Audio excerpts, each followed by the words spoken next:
Sebenarnya ketika kita melihat orang rajin sholat tapi kelakuannya busuk, itu ya membuktikan sholat itu tidak ada dampak bagi perilaku seseorang. Hmm. Sholat ya sholat, perilaku dia perilaku gitu. Hmm, hmm, Kan hmm. banyak orang-orang non-muslim yang tidak sholat tapi perilakunya benar. Lihat baik-baik. Orang yang meremehkan sholat saja disebut munafik oleh Quran. Tempatnya neraka jahanam. Apalagi yang sengaja meninggalkan sholat. Coba lihat orang munafik disebutkan di Quran. Surah ke-3. Surah An-Nisa ke-4. Ya, ayat 142. Innal munafiqina yukhadi'una Allah wa huwa khadi'uhum. Wa idha qamu ila salati qamu kusala. Quran surah keempat An-Nisa ayat 142, paling kanan sebelah atas. Lihat. Assalamualaikum warahmatullahi wabarakatuh. Masih kembali di channel saya. Tentunya kita sudah mendengarkan bagaimana penjelasan dari Mbak Kumele ini. Apa sih pentingnya sholat ini? Apa sih manfaatnya sholat ini? Orang sholat itu banyak berkelakuan buruk. Orang sholat itu banyak berkelakuan busuk. Non muslim itu nggak sholat tapi berkelakuan baik.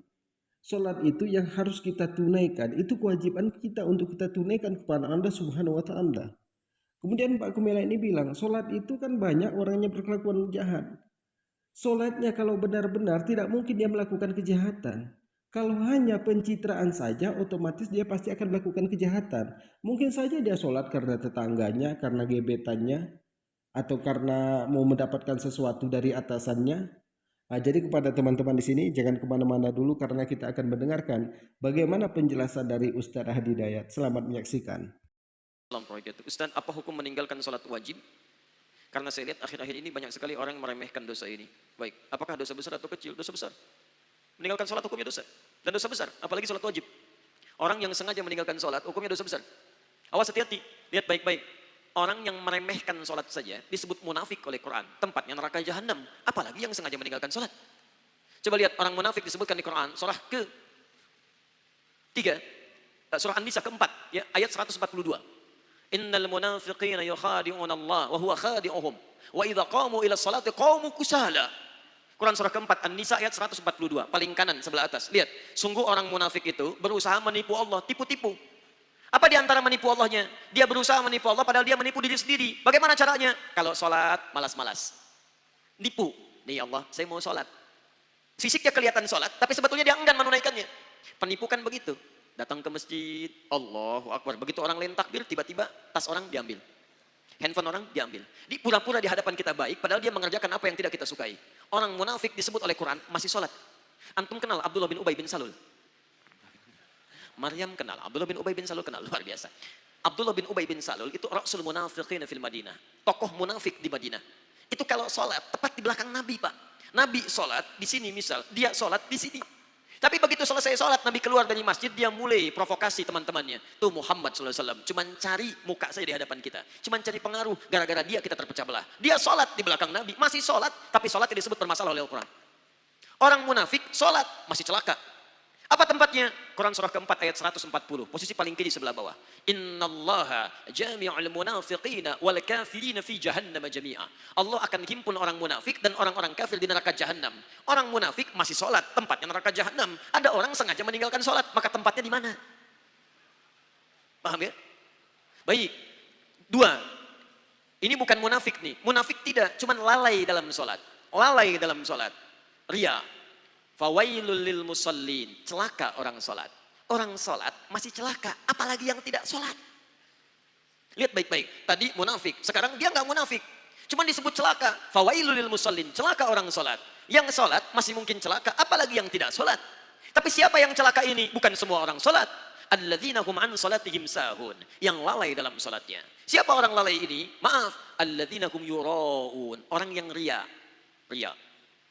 Kemarin belum punya motor, ke masjidnya biasa-biasa. Begitu punya motor, padahal ini masjid At-Taqwa, ini rumah dia. Muter dulu ke komplek lain.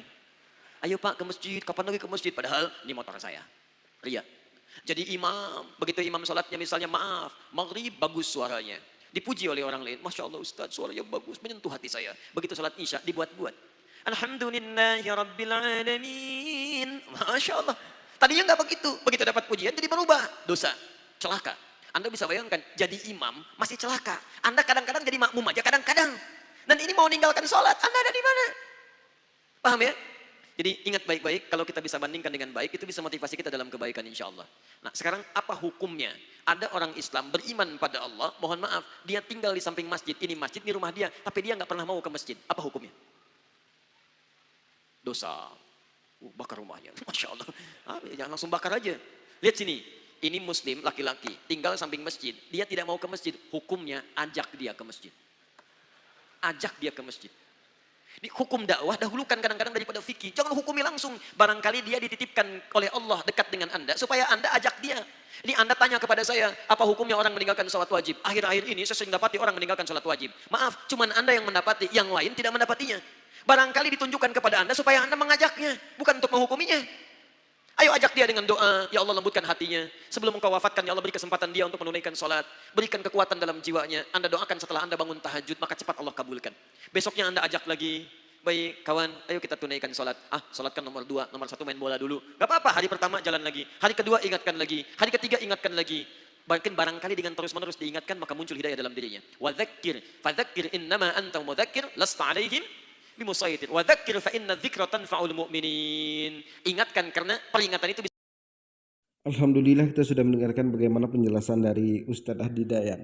Jadi seperti yang dikatakan oleh Mbak Kumela ini, di mana Mbak Kumela ini mengatakan apa sih pentingnya sholat, apa sih manfaatnya sholat. Dan di mana Ustadz Hadi Dayan mengatakan pada zaman Nabi juga ada orang munafik yang ikut sholat di belakang Nabi. Sama seperti sekarang ini, mereka masih mengaku Islam, tapi selalu menyudutkan agama Islam. Yang paling anehnya dari mereka ini adalah ketika mereka mengatakan Al-Quran itu nggak bisa dipakai di zaman sekarang ini. Loh, Al-Quran ini tidak bertentangan dengan ilmu pengetahuan. Coba cek kitab suci yang lain, itu bertentangan nggak dengan ilmu pengetahuan? Bertentangan dengan ilmu pengetahuan. Jadi di mana si Kumela ini kan mengatakan bahwa dia ini guru di pondok pesantren lah, pernah jadi guru lokal juga. Tapi coba cek tes apa hafalan Al-Quran dari Kumela ini di channelnya Ustadz Ahni Kristianto. Kayak mana? Masih belepotan. Bagaimana dia bisa jadi guru ngaji kalau dia tidak tahu tafsir Al-Quran, terjemahan Al-Quran? Ketika Ustadz Ahni Kristianto meminta kepada Kumela ini, baca hafal Arabnya, hafal terjemahannya, tafsirkan. Kumela tidak mampu. Kalau gurunya seperti ini, otomatis muridnya rusak.